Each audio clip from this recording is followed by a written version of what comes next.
So a lot of you may be asking at this point, okay, Jay, so what really happened? Well, basically here's the story from start to finish. This is going to be a long video. You can skip through it. I'm going to give you pretty much all the gory details of everything that happened. And there's some interesting little tidbits along the way, so stay tuned. If you can't watch it all in one sitting, that's fine. You can come back. Just obviously remember where you left off. First question is, what does it feel like? How do you know if you're having a gallbladder attack? What's going on? How does that all play down? Well, little did I know, I actually had an attack earlier in January of 2016. What it feels like is a really bad stomach ache. It feels like you ate something and it just didn't agree with you, and you get all kinds of gurgliness going on in your stomach, and you say, oh, I'm going to get the shits from that real bad. I don't know, I can't, it's not time yet, but I'm going to have, something's going to happen bad. And that something bad turns into pain. And it doesn't want to really come out on you too much. That pain stays in you. So you just end up with really bad stomach pain. That's really what it feels like. A lot of you are going to try to pass that off as a stomach ache, but for me, here's what happened. So that was my first warning about in early January. And then at the very end of January is when I had the second attack, and that's when I had to go to the hospital. So it started out the same way. The night before, I was out with my friend Matt. We went to dinner at a place we've been to many times before. I came back and I said, gee, that just didn't sit right with me. I don't know.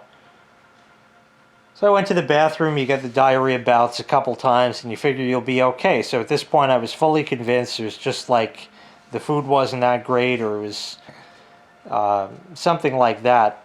But that wasn't actually the case. So the night went on. I wasn't feeling bad. I wasn't feeling good. Just okay.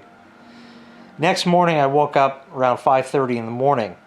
And I had that same pain in my stomach that I had felt a month prior. Again, it just sort of feels like a stomach ache. But you'd figure after sleeping overnight that if you have that kind of pain after you go to the bathroom, you'll be all set. Well, I didn't have to go to the bathroom. And that pain was there, and I said, well, I'll just go on the YouTube like I normally do, and I'm searching all my stuff, doing all my things, and I did. And by 7:30, that pain was back, almost as bad as it was the first time. And I said, oh boy, I hope I have to go to the bathroom soon. Maybe I can just poop this out and be done with it, and that'll be it. Well, that wasn't the case. It came out the other way. So I puked everything out, which I also did last time with the first bout. So I'm pretty much emptied out below, and I'm emptied out above. Whenever you have diarrhea or you vomit, you become severely dehydrated. I didn't want to drink water either, because I was afraid that would upset my already upset stomach that it felt like I had. So what happens is the pain is still there. I ended up throwing up whatever else I had. And I was in pretty bad shape at this point, but it was still early in the day.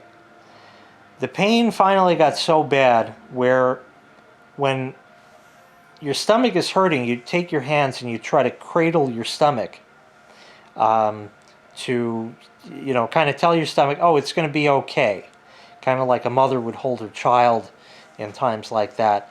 You kind of cradle your stomach like, oh, it's going to be okay. Everything will be fine. It'll work out in a short time, and then everybody will be happy again.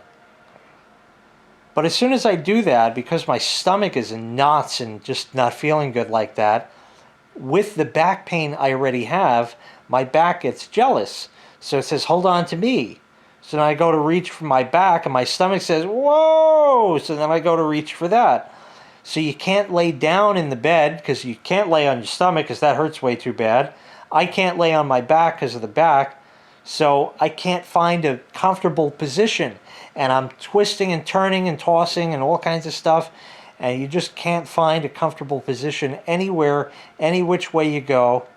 The only thing I found that would help would be to get into the shower and just let the warm water roll down my stomach, and that would kind of soothe it a little bit. It wouldn't make it go away, it would just make it feel just a little bit better. At that point, you want to stay in there like forever because it doesn't feel that bad, but you can't, because obviously you're going to run out of hot water. So now you're afraid of that, so you say, you know what, I better stop and get out of the shower, and hopefully I can be out for a while, that the water tank can heat up more water and it'll be ready for next time if I have to do this again. And I hope not. This is getting really bad and you're starting to really get concerned for yourself. So finally, you get out of the shower, you dry off quick, then I go to bed. I was able to stay in bed for about 15 or 20 minutes until it got so uncomfortable I couldn't stand it. And I would come back down here and hop in the shower again for another 5 or 10 minutes, get out, dry off quick, go back to bed, another 15 or 20, couldn't stand it, come back, go in the, and I did that 20 or 30 times in a day. And finally, it got on to about 4:30 in the afternoon, and the wife says, you better go to the emergency room. And I'm saying, oh, no, it's just like last time. Eventually it'll go away. I'm sure it's getting better at this point. You know, but at that point, I was really getting concerned for my own safety. And finally, at 4:30, I said, okay, I would love to go to the emergency room, but we don't have a shower in the car. And I can't leave that because that's the only thing that helps. What do I do? And she basically turned into the army sergeant and says, you're going to have to endure the pain, sir. So, reluctantly, I got ready.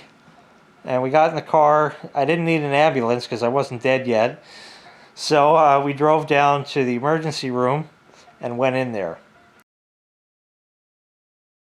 Oh, apparently I put you all to sleep already. Very good.